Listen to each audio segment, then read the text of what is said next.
In this virtual music lesson plan, we're going to learn how to record virtual music class assignments and stay to the end for a bonus tip on how you can submit them in Google Classroom.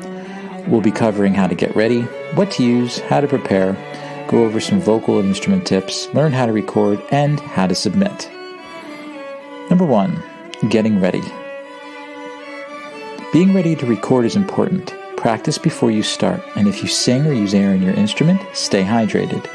Create a recording space that's free from clutter and distractions.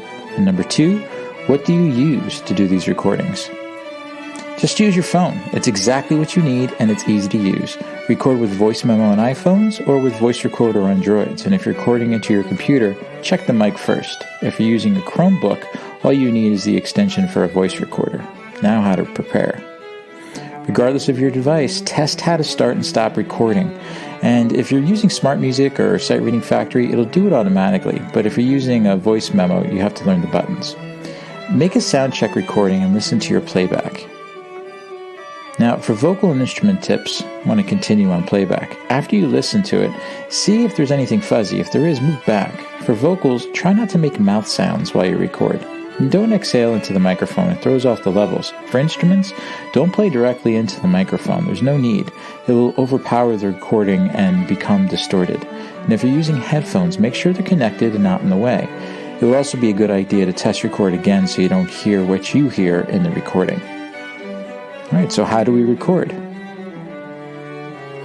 First, relax. Recording nerves come naturally. Take a moment before you start, and then after you hit record, wait a moment before you start to perform. If you make a mistake, you can always start over, but don't stop playing. You might as well practice. Next time it gets a little bit easier, and you have a little more self-confidence. And when you're finished, remember that you're still recording. And it's okay to leave a second or two of silence at the end rather than rushing to hit the stop button. How to submit. If you're using an online music learning platform, you're done. The software will save and post the recording to the assignment. If submitting via email, you can share in the app and email it to yourself or your teacher, or just save it to your phone. And a bonus tip for submitting to Google Classroom. Save the recording on your phone to Google Drive, then open it in Google Classroom.